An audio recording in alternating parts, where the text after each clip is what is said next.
Alrighty guys, we're back for Rakdos Proliferate, and this is a Duskmourn Standard brew, and I'm Redcat. Let's briefly go over the deck, then hop right into some ranked. But first things first, this was a suggestion down in the comments, so thank you so much for the suggestion. It's gonna be a fun one.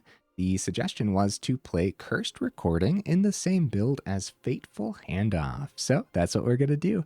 Fateful Handoff is a 4-mana sorcery. Draw cards equal to the mana value of target artifact or creature you control, and opponent gains control of that permanent.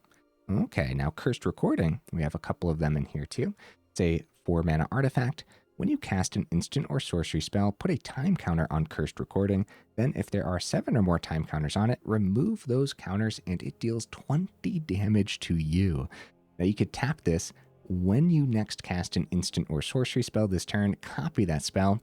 You may choose new targets for the copy, which is a very interesting ability on what could potentially be a cheap card to get that ability with, you know what I mean? We're going to be pairing all this with Archfiend of the Dross. Is a 4-mana 6/6 with flying. When it enters, it comes in with 4 oil counters on it. At the beginning of your upkeep, remove an oil counter from Archfiend of the Dross. Then, if there are no oil counters on it, you lose the game. Whenever a creature an opponent controls dies, its controller loses 2 life. So a pretty powerhouse card for just 4 mana. And if it ever comes down to you having like 1 oil counter remaining on this, then you can go Fateful Handoff, ditch the Archfiend, give it to the opponent, pass the turn, then an oil counter gets removed and they lose the game. Sounds pretty cool. I did want to bring up, guys, for Cursed Recording, if you get to the point where there's 6 time counters on this, and you're thinking like, oh, the 7th one's going to be the Fateful Handoff, and then the opponent owns it, and then they take the 20. No, what ends up happening, I'm pretty sure, is the 7th one goes on it, it goes over to the opponent's side, and then you still end up taking the 20 damage. That being said, getting it to like 5 time counters and then giving it to the opponent could be really interesting, especially with Proliferate. That being said, too, if you do proliferate enough time counters on this above the 7, you still have to wait for the opponent to cast an instant or sorcery, which at that point, you're just locking the opponent out of playing any instants or sorceries. So I wanted to bring that up, just some nuances with the Cursed Recording and the Fateful Handoff, just things to look out for. So what kind of cards do we proliferate with in here? Well, we have all 4 Volt Charge. We'd never get to see this. It's a 3-mana instant speed, 3 damage to any target, and then proliferate. Cool. Got 4 Drown in Ichor. It's a 2-mana sorcery speed. Target creature gets -4/-4 until end of turn, then proliferate. Cool. More removal packed in. We got all 4 Chainsaws. When it enters, deals 3 damage to up to 1 target creature. Whenever 1 or more creatures die, you put a rev counter on Chainsaw. The equipped creature gets +X/+0, where X is the number of rev counters on Chainsaw, and then the equip cost is 3. So when you're proliferating, you're also proliferating a whole bunch of rev counters onto the Chainsaw. And you know what would be pretty cool? Giving a Chainsaw to Archfiend of the Dross and then swinging in the air for a whole bunch of damage. That does sound like it could be awesome. Molten Duplication, making the cut as a 3 of this time. Tempted by all 4 of them, but unfortunately you do have to have stuff established on the board for these to be decent. So 2-mana sorcery. Create a token that's a copy of target artifact or creature you control, except it's an artifact in addition to its other types. It gains haste until end of turn, then you sacrifice it at the beginning of the next end step. You know, it could be pretty sick, like copying the Molten Duplication with your Cursed Recording, and then putting both copies onto the Archfiend of the Dross, and then you're just swinging in the air with a whole bunch of Archfiends. That seems like it could be really, really cool. Got some ramp in here with Bandit's Hall. Also works well with the whole proliferate theme because you're getting the loot counters on the Bandit's Hall, and I think it's going to be pretty easy to commit crimes and pretty easy to draw on the Bandit's Hall too. I've been playing with a lot of this card, and it is pretty decent. We got a couple Liliana of the Veil because Planeswalkers work well with proliferate, but also we need more removal.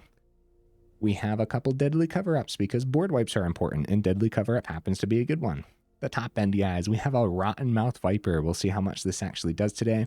We actually have a couple Vraska Betrayal Sting here on the top end too, which should be pretty darn good, fitting that proliferate theme beautifully. In the mana base, we have 26 total mana. Everything in here is very, very expensive. We actually have a bunch of dual lands packed in, as well as all 4 Fabled Passage too. We have a couple of the Razortrap Gorge as well. We have all 4 of the Theaters, and we have all 4 of the brand spanking new Blazemire Verges too. Honorable mentions, Vraska Forge almost made the cut. All will be one. Could be pretty cool in here. And then Chandra, Hope's Beacon, almost made the cut on the top end too. Let me know what else should have been at the very least in the honorable mentions. Guys, I do my D&Ds to save the more in-depth discussion for the end of the video, so look forward to that. In the meantime, let's go ahead, take this into some ranked and see how we do.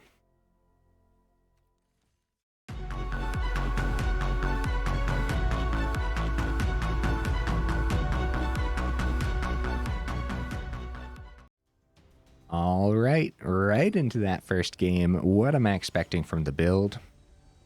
I think it's going to be pretty darn janky, but holy cow, do we have a lot of fun synergies packed in.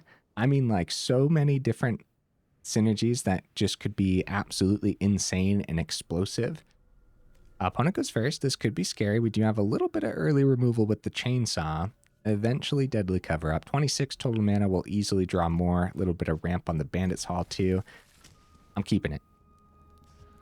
We'll be fine. Totally fine. You know what? The chainsaw is all we need.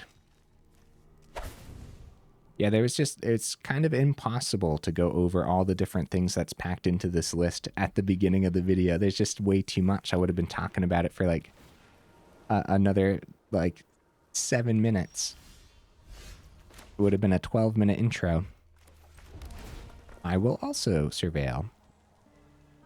Volt Charge up against Orzhov. All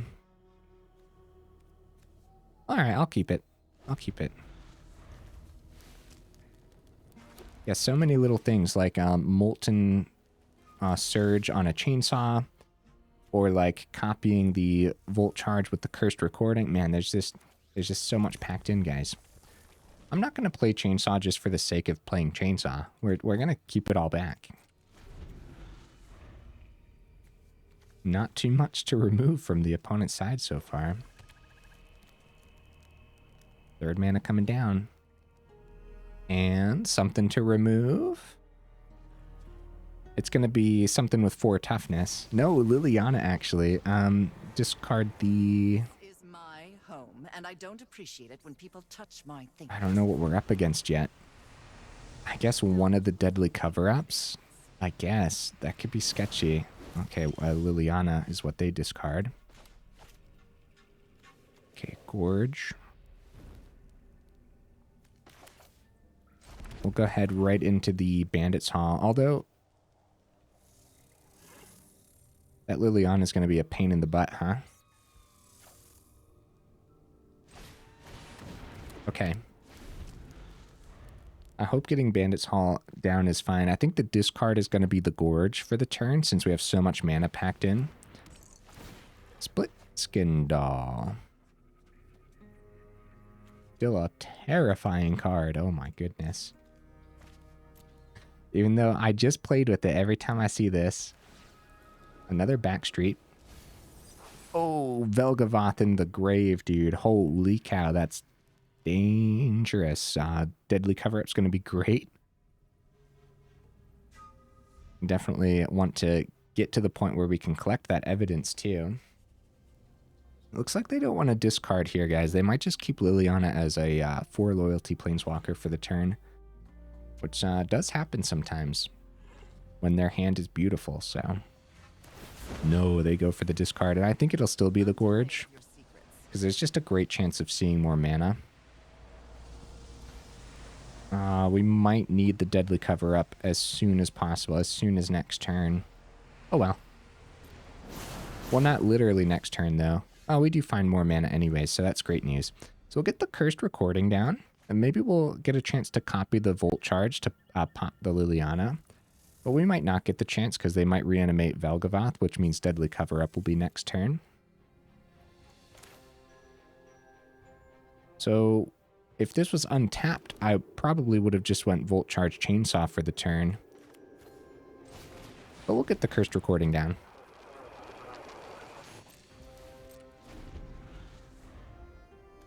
Okay. All right. Let's see what the opponent ends up doing here. We got to be very careful with the cursed recording too. Of course, we don't want to hit the 7 time counters and then just take 20 damage all of a sudden.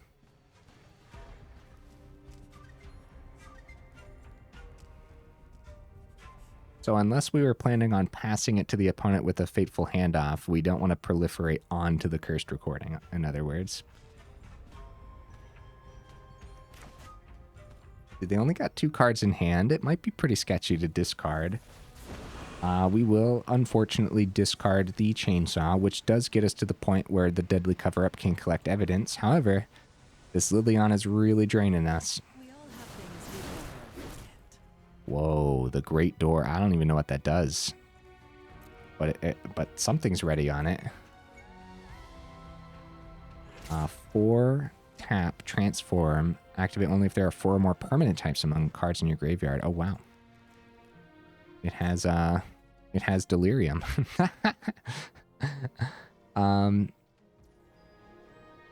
Okay, yeah, so we're taking the 2. We're holding the opponent up here, trying to look at everything. I guess they discarded this for a reason. They don't feel like they're going to be using it. We got to save the Deadly Cover-Up for when the Velgavoth comes back. I'd love to see a little bit more here. Okay. That's pretty good. Bandit's Hall's great. We're about to take care of the Liliana. Hopefully it's not another Liliana in hand, because losing the Deadly Cover-Up would just be... It'd probably be a GG's, you know what I mean? So number 1, we got to tap the Cursed Recording. This is cool because we got some serious card draw coming in next turn then. So Volt Charge, Bandit's Hall on top of the stack here. Get some counters. Copy the Volt Charge. And proliferate only onto the Bandit's Hall. That's pretty cool, man. That's pretty neat. And we'll see if they get that reanimation. Okay, there we go. Now it's going through and proliferate only onto the Bandit's Hall.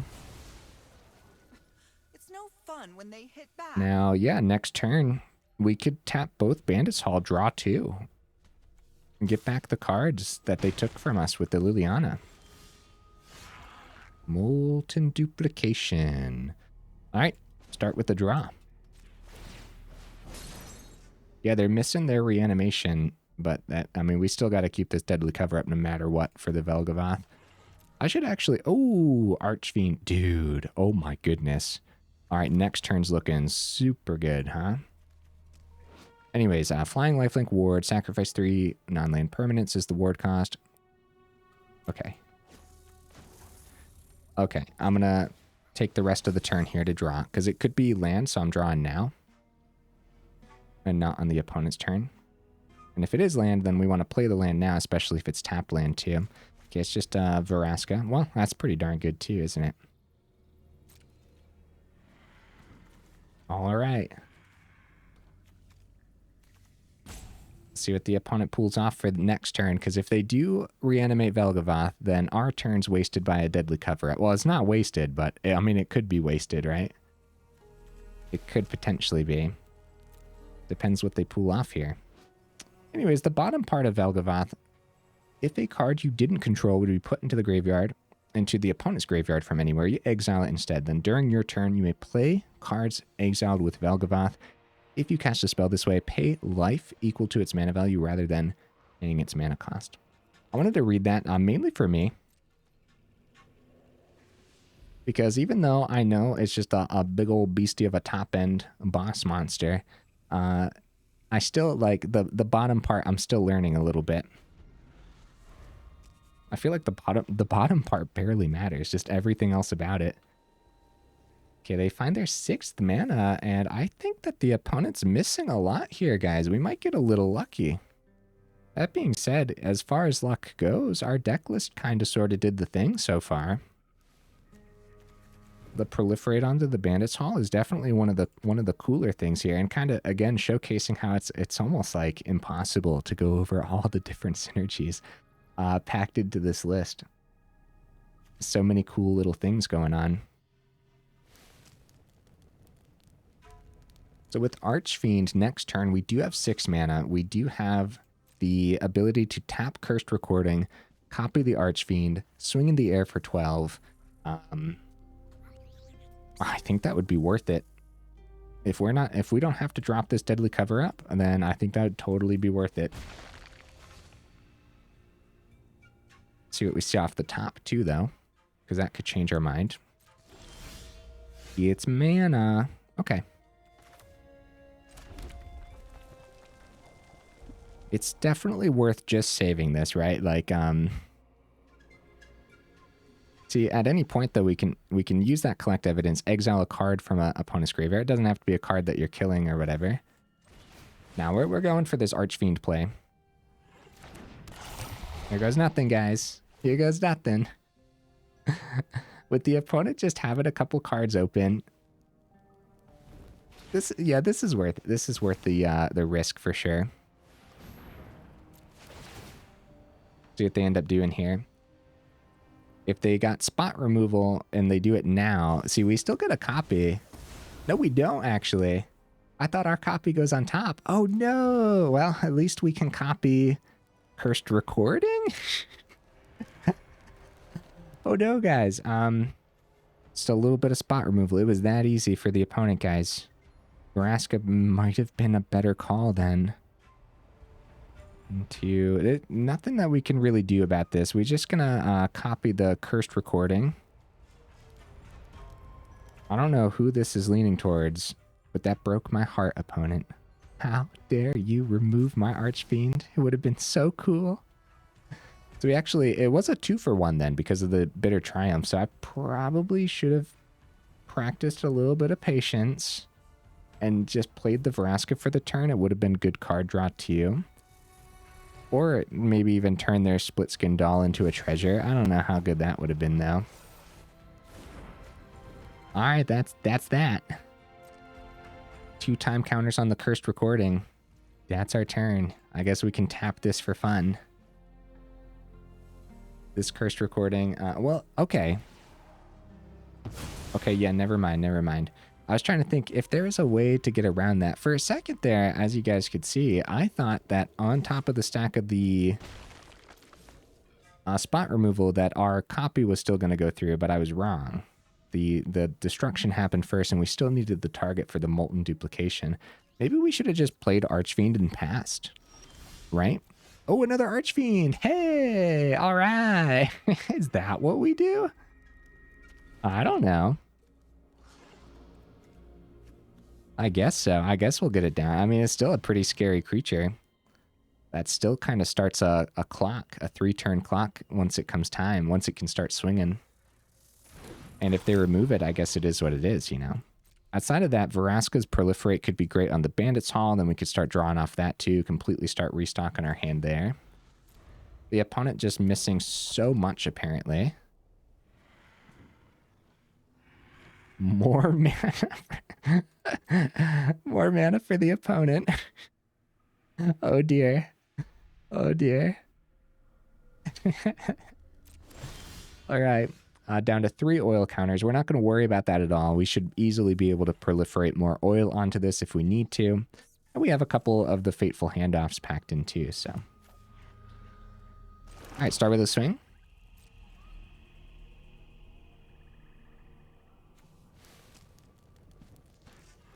Now we are at 12 too. If they had like red in there as well, I'd be a little bit scared, because like bitter reunion or something, given haste to the Velgavoth. Okay, the opponent is down to 11. We're definitely gonna fully cast out this Vraska. We could have cast it out for 5 and had the draw on the Bandit's Hall still. I guess that would have worked, but nah, this is fine too. Demolition Field on a Gorge. Grab a Swamp. Yeah, I'd say grab a Swamp. All of our mountains are on the board. Except for one, apparently. Demolition Field's probably a pretty good land for the opponent to see. That way they can thin out their deck list a little bit. As they definitely want to find more than what they're doing right now, you know? Yeah, let's go for the draw, lose 1 life down to 11, and proliferate. And I will put an oil counter on the Archfiend because I don't think this game's going to go long enough to want to hand the Archfiend to the opponent. I'd rather just make sure we're not dying from the lack of oil. We see a chainsaw. Yep. All right. I guess we could play chainsaw for the turn too. No, I'll draw on the Bandit's Hall instead. Oh, their demolition field. Yeah, we can draw off the Bandit's Hall because they gave us an untapped land. That actually worked out really nicely. Did they find their reanimation at long last? Are we going to have to use this deadly cover-up? Beseech the mirror. Uh-oh, uh-oh. If I would have taken care of the split skin doll, the Beseech the mirror wouldn't be doing the thing right now. We are going to have to use... I don't want to sacrifice 3 non-land permanents. I guess we... Wait a minute, what am I saying? Yeah. And we could turn it into a treasure. If we sacrifice like our cursed recordings and Bandit Hall and everything. Deadly cover-up though. That's a... I mean, Velgavoth's a problem, obviously. Another problem is we just don't know what's in the opponent's hand. Archfiend. Archfiend of the Dross. Let's try to turn Velgavoth into a treasure. I think that would be pretty darn good. Let's start with the card draw on the Bandit's Hall, because we're about to lose it. We're going to be sacrificing Cursed Recording and 2 of the Bandit's Hall, and then we're going to try to swing with the Archfiend, is the big thing here. Fateful Handoff. Not really something we want to see right now. We could play the Chainsaw. Sacrifice that instead and just target nothing. That's probably not like the greatest thing. I'd rather keep the Chainsaw around. All right, guys. Target creature becomes a treasure.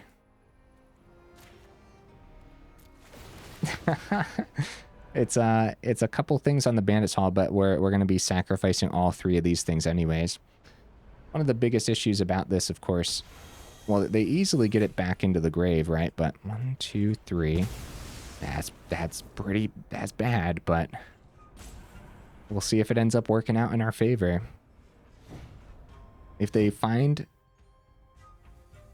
Oh, they just tap it right away, right? And then Rite of the Moth. And then I guess Deadly Cover-Up can end this once we especially get the other Archfiend down. Oh, yeah. Yeah, because Deadly Cover-Up destroys. So they'll take the Archfiend damage too, right? So that should be fine, I hope.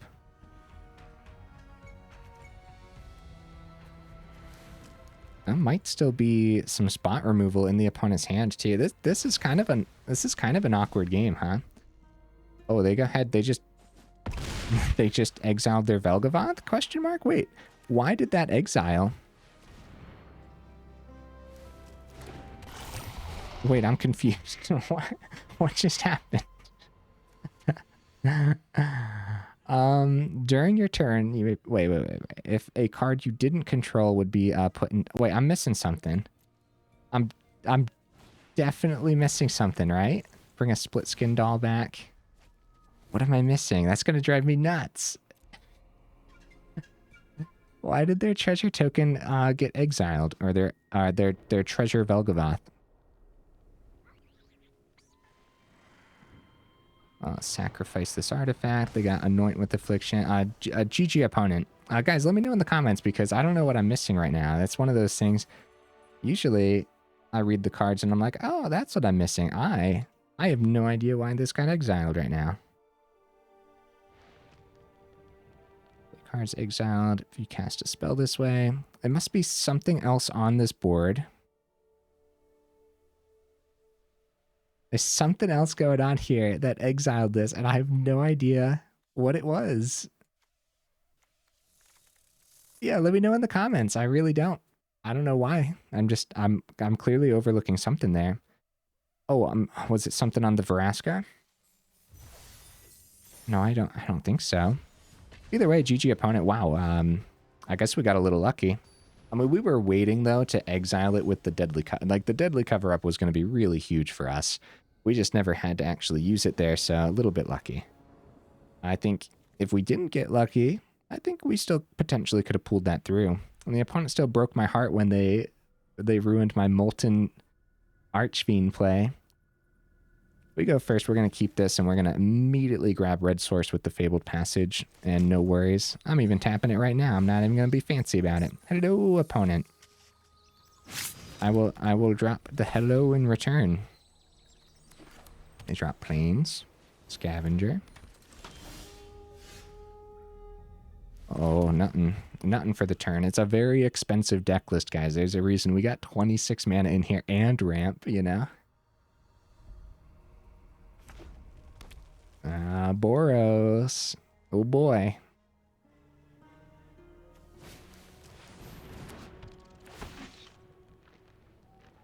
Archfiend's one. I feel like we just don't get to see this card enough. It's kind of crazy to me, man. 4 mana, 6/6 flying. Of course, it has that downside, but then it has another upside tacked onto the bottom, too. While they're tapped out, we should probably... Yeah, never mind. I'm just going to go Bandit's Hall. Good chance of seeing mana next turn right into a deadly cover-up is totally fine. This is, I guess, a little risky. I'd say, well, we thinned the deck a little bit by going Fabled Passage too. So less of a chance seeing land, but not that much less. Scavenger number 2, double strike onto the mouse and plug a aura onto it too. With extra +1/+1 counters. We should be scared, but this deadly cover-up, of course, would be huge for us. If they tap, what's a demonic ruckus, and then, yeah, both counters onto the mouse because double strike. Both counters gets it around the Volt Charge, too. So, unfortunately, guys, we need to see mana off the top. And this could come down to my incredibly risky play. Hey, there we go. Razortrap coming out untapped because these lands are actually pretty decent. And I haven't really seen anyone playing with them yet. So, no questions about it. It's deadly cover-up, right? There's nothing, like 5 mana, there's nothing, there's nothing else. We just play deadly cover-up and be very happy about it. We pass it back with nothing, guys. Wow. Let's just go right into the Rottenmouth Viper for 6 mana. Sacrifice 0. Pay the 6. Rottenmouth Viper should be terrifying for them. There are ways for them to remove it, though. Sheltered by Ghosts, of course, being one of those ways. But we have enough mana on the board now where Volt Charge could potentially still hit and get around the ward cost, too. Nothing from the opponent last turn is pretty wild. They must be missing creature. Yeah, we just hit 3 for 1. I kind of feel bad, guys. I kind of feel bad. Before the swing, we're going to go ahead, hit some Proliferate to their face. Oh my goodness, dude. Let's do this. We're going for it, too. Like, if they got spot removal for Viper, I guess it is what it is. But if they don't, wow, this is a swing, huh? Oh my goodness, dude.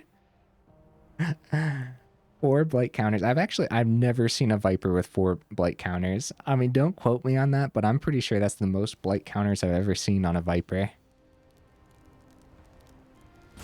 Let's see what the opponent does here. They have to discard 4 or die this turn, or remove the Viper, of course.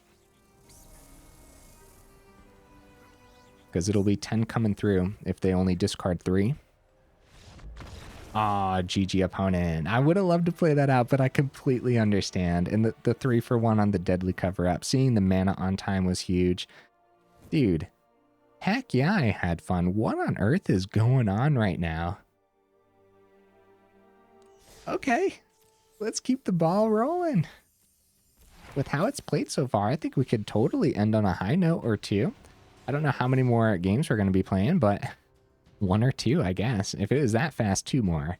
If it was as long as the first one, then only one more.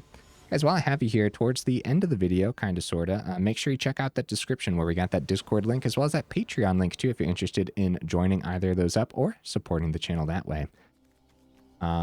We go first. Early removal. A lot of land to draw into. I think this is an easy keep, guys. With 26 mana, we'll easily get our third for the Bandit's Hall. Also, guys, if you like the video, make sure you actually drop it a like. And if you enjoy the channel, then consider subscribing. It really does help out the channel. Theater would have been much better for turn 1, but that's okay. Chainsaw will come down. Chainsaw the Swift Spear. Get that rev counter going.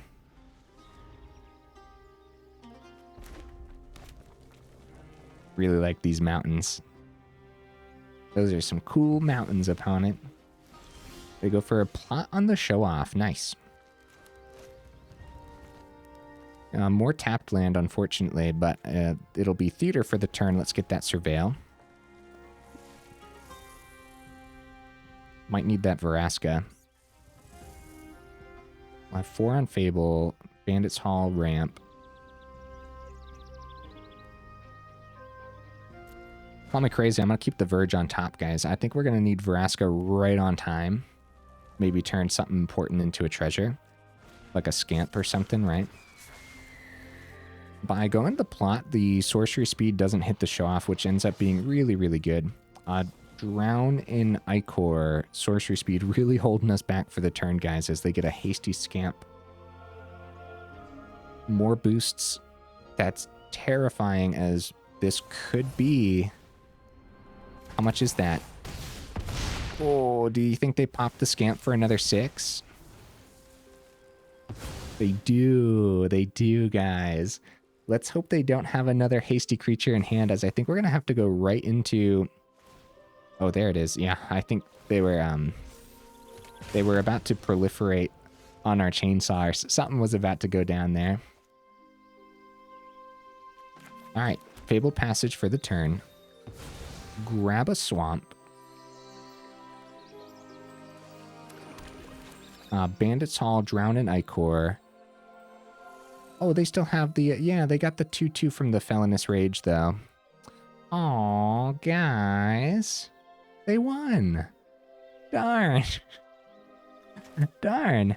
I really feel like that could have been a little bit different there. I'm calling bad luck, guys. That's what I'm calling. Now, these mono red lists are rough, dude. Good game, opponent. It was definitely the right move to pop the Scamp on that turn. Pretty cool to proliferate onto the Chainsaw. We had 4 rev counters on the Chainsaw already, guys. If I would have sent the Verge, maybe we could have found more removal on top. That's possible. The sorcery speed on the Drown in Ichor was definitely like the biggest issue in that game, where we're opting for Proliferate, which happens to be pretty good, but then sorcery speed means we can't instant speed remove these big old chunky things that the opponent's boosting on their turn. So if that Drown in Ichor was a go for the throat, I think we might still be in that game, which is kind of crazy to think about, right? Additionally, finding more tapped land meant we couldn't ramp into the Bandit's Hall right away. Even then, I don't think that early one would have... Like, if it would have been Verge instead of tapped land on 3, then Bandit's Hall could have come down. That could have been a little bit of a different game, right? Potentially. I think the opponent was just bringing too much fast-paced goodness to the table, though, so... Or finding haste for the Scamp, maybe if they missed that. If it was a monstrous rage instead, they still would have slammed through with a bunch of extra damage onto the Slickshot Show-Off, potentially. But without haste for the Scamp, we would have had 1 or 2 extra turns too, which of course we could have started turning the tides with. Opponent goes first. This is not a bad hand. We should keep this, but after what we saw last game, I am a little concerned. But we will start with the Fabled Passage. Okay, we'll start with the Gorge then. will Chainsaw have a target on turn 2? It does not. Fateful Handoff. I'd love to see this decepted today. Play Chainsaw for the fun? No. No, we do not. And Fabled Passage, we're just keeping for turn 4, because right now we don't mind just seeing more mana off the top, so I don't want to like thin the deck list at all. I'm tired of your secrets. Liliana is such a pain in the butt because we only have 3 damage things to hit the Liliana with. I guess Molten Duplication is most likely the weakest link in hand right now because it's going to be like this very similar concept. Against Mono Black, they just instant speed spot remove the Archfiend, and then we're very, very sad about it. Oh, Chainsaw only hits creatures, by the way. Yeah, 1 target creature. I've kind of been thinking a little differently this whole time. Okay, with more mana... no, I want to keep the Volt Charge open. We're probably going to send the Swamp and still try to thin the deck with the Fable. We want to try to get the Archfiend down. Ruthless Negotiation. This is going to be rough, isn't it? So we'll start with exiling the Swamp. And then the discard will probably be the Chainsaw. I've kind of been thinking different with the Chainsaw this whole video, so watch out. If I said at some point in this video that I was thinking about hitting the Liliana with the Chainsaw, I was wrong. I'm going to keep the Fateful Handoff, guys. I am. We're going to go ahead and get rid of the Chainsaw for the discard. And I think we will hit Volt Charge to the Liliana, bring it down to 2. Then they go -2 for the Archfiend. Bro, that's rough, huh? It's not a great hand to be dealing with this Liliana, which is definitely something to consider for the end. Another Archfiend is great news, though. Grab a Swamp.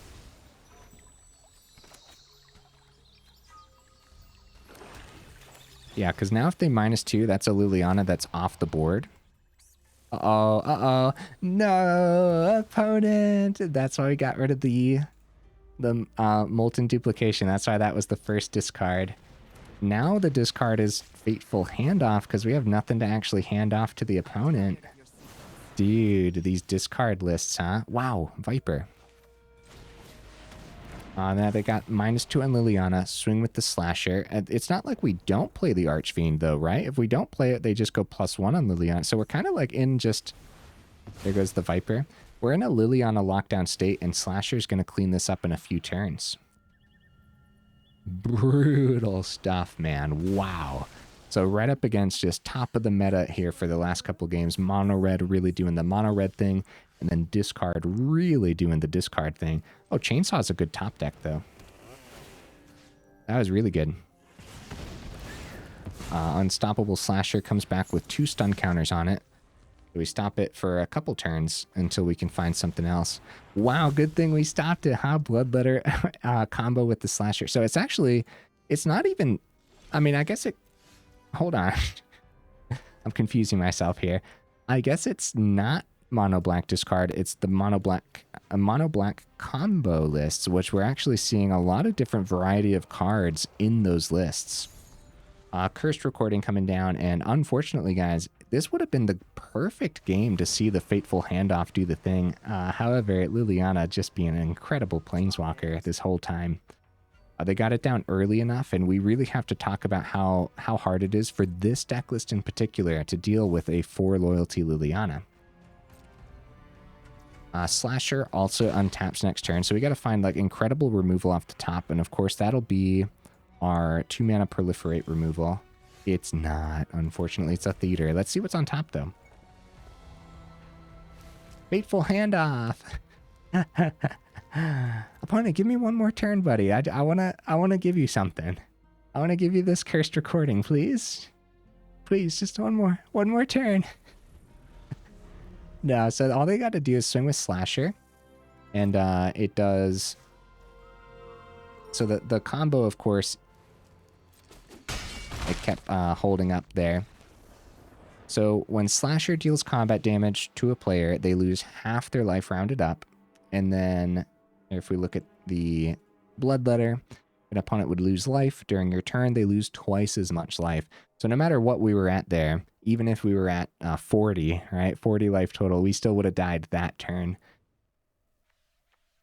Fateful Handoff, that would have been, yeah, it would have been a great game to actually pull that off. Unfortunately, they found that Go for the Throat, which was like their only piece of removal that game, which is, that's something else to think about, man. The whole time I was thinking mono black discard, but is mono black combo with the discard theme kind of sort of in there with Liliana, and then also the early discard as well, which is the Exile discard, right? What's that one called? Actually, I haven't played discard in so long, and usually when I play with the deck list, that's when I really learn. That's when I start learning the names. Ruthless Negotiation, yeah. I guess it could have been mono black discard and instead just have that really small theme with that combo in there, right? I guess it could really go one way or the other. Okay, guys. Here's the deck list again. Not bad, honestly, but up against like the top tier of the meta, it's gonna struggle, dude. I think it's always gonna struggle. Put it on the do not craft list. That being said, I'm pretty satisfied. I really liked how it performed overall. Molten Duplication. When I was going over the deck list, I said like, I'm tempted by all four, but it's one of those cards where you actually just need stuff on the board by some miracle, and that can be really hard sometimes. And we saw that when my heart was broken and we weren't able to copy the Archfiend twice, even though that would have been really cool with the cursed recording.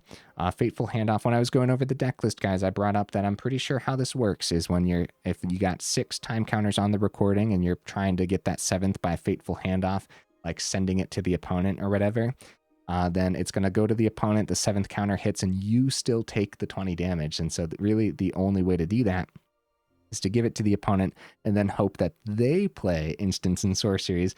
Really, realistically, at that point, you're just locking them out of playing instants and sorceries. At least I'm pretty sure. We weren't really able to test any of that, unfortunately. So I guess keep your eye out on that, or let me know how the actual rulings go, because deals 20 damage to you is how it reads. And so once it's actually the opponent's card, I'm pretty sure that means them after they cast their next instant and sorcery. But yeah, so just, I guess, keep your eye on that. Mainly Fateful Handoff working better with Archfiend of the Dross if we're unable to proliferate extra oil, or if we have no other clear way of victory, then you get this down to 1 oil as the turns go on. Fateful Handoff, toss it to your opponent past the turn. That being said, it's only a 2 of in here because it was a suggestion to try this out with recording. I would drop this down to 1. And even then, it's probably not necessary, and you might just want to go up more early removal. Very similar concept to Molten Duplication too. You could go down to 2. I would still keep the 2 because there's still some pretty neat things in here. I still like the 2 of, but the 3 is a little bit excessive. So go down to 1 Fateful Handoff, go down to 2 Molten Duplication, go up some early removal, cut down, or anything like that. The bargain exile removal that that people are finally playing with, right? Or a 3rd Deadly Cover-Up could be really good too. I wouldn't drop any mana, guys. 26 is so necessary, even with the ramp. It's just so freaking expensive, though. Everything in the deck list, and there's going to be moments too where you want to do multiple things on the same turn, so you'll need like 7 mana on the board right on turn 7 or earlier if you ramped with the Bandit's Hall too. Bandit's Hall is pretty good, man. I've really been enjoying playing with this card. The crimes are, of course, really easy to commit. Chainsaw, Drown in Ichor, Volt Charge, all dealing crimes. Liliana's target player sacrifices a creature, more crimes, right? What does this say?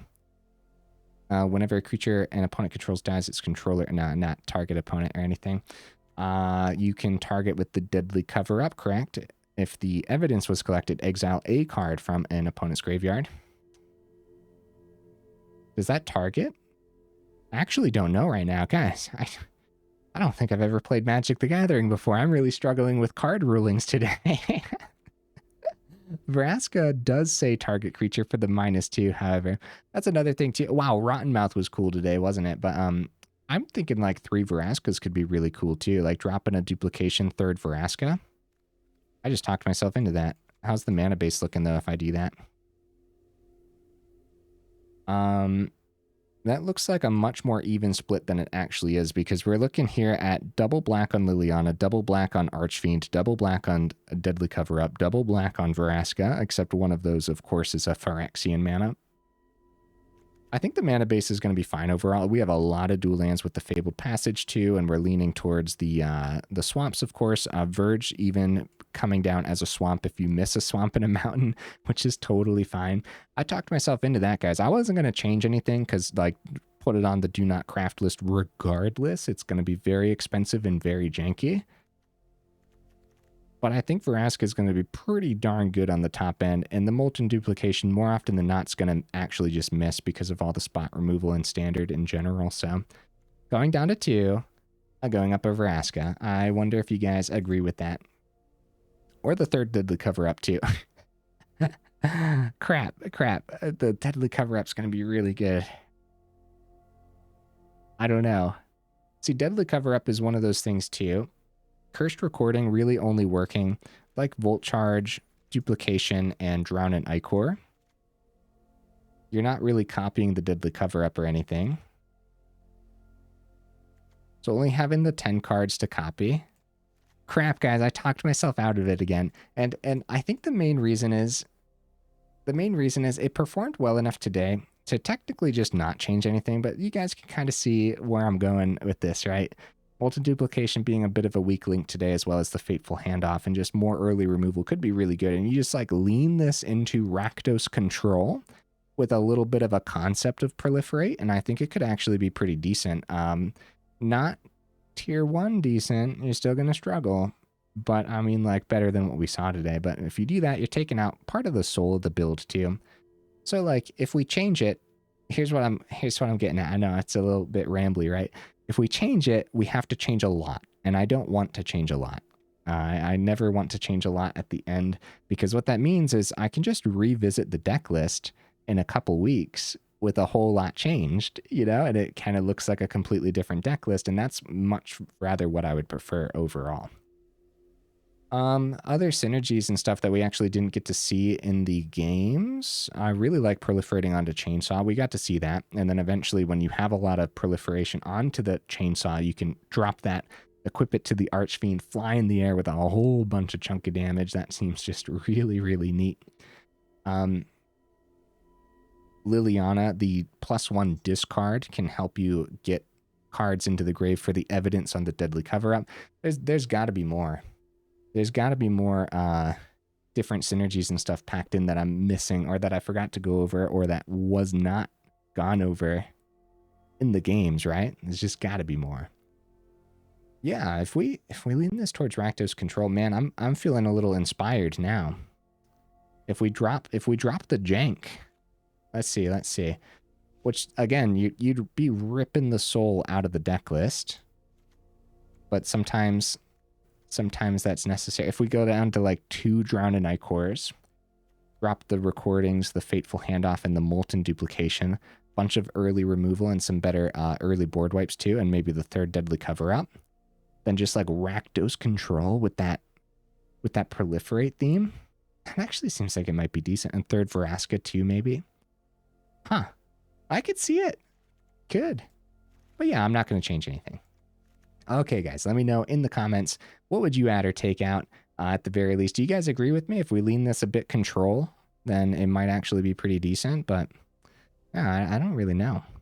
Guys, if you made it this far into the video, for real, y'all are champions. I super duper appreciate you, and I will see you in the next video.